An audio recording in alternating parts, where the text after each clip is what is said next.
Didier, thank you for joining Blue Notes. Now, you've often said that companies that have mastered digital transformation are quite hard to find outside of the tech sector, but there are some who have. What examples do you have of traditional companies, and what have they done differently?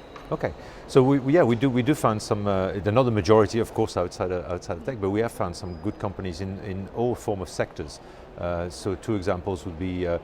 In a well-known brand, for instance, Burberry in the fashion world has done a fantastic transformation of both their front end and their customer experience, but also the back office operation and the infrastructure.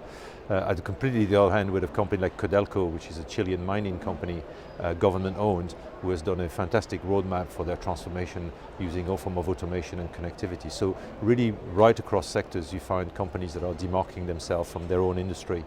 And there's no real industry logic. It's pretty, for anyone can do it, providing they have the leadership to do so. Looking at the finance sector in particular, what kind of challenges do they face? So the financial services company, I think, have got various problems which are common also to other industry, but I think in finance specifically, what I find really difficult is I think it's highly complex businesses, very complex back office processing operation, very difficult to change. Also, I think a lot of the banks I've seen in the study, I've made numerous acquisitions over the years, so that's sort of complexify again the problem. And then you have a complexity of the branch network, the direct channels, call center, so you have all this infrastructure to actually try to put together, and therefore very important to sort of focalize where is the real strategy for going digital, because you could do digital pretty much everywhere, but it's really important to focalize particularly at the customer end, what's going to make a difference to your bottom line, but also to the customer satisfaction. You're talking about simplification there, and one of the things that takes is obviously a lot of investment when it comes to digital. How do you convince a CFO that this is the right way to go? Right.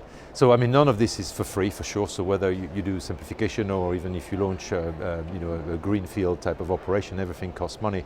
I think in the research we actually try to quantify the impact of digital transformation on a number of quoted companies, so do some correlation between their maturity and the impact on financials. And what we found is that if you invest in technology, you get a little bit of advantage in terms of efficiency of sales in particular, so you sell more with the same number of people.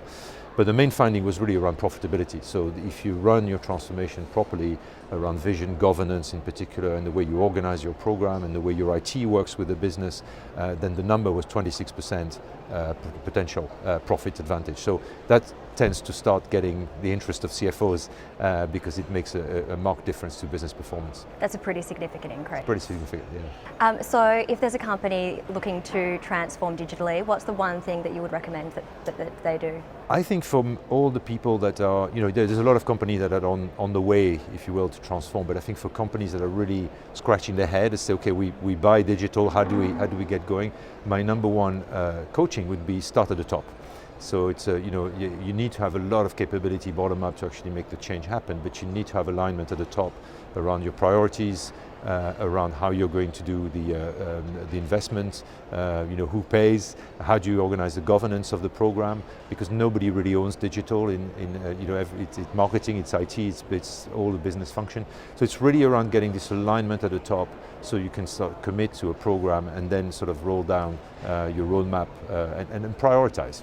You can, as I mentioned earlier, you can do digital in all areas of the firm. So getting some priority that's going to make a real impact to your business and getting your top team aligned to that is really important. Just on that with leadership, is the best way to go about that employing a chief digital officer, or do you think it's different for? Yes, sometimes it is. I think it's very different depending not so much by industry but by type of culture in the organization and how the various functions work together. Chief digital officer can work extremely well as an accelerator of the program, particularly working with the commercial or marketing side and the IT side of the business. But it's not the panacea.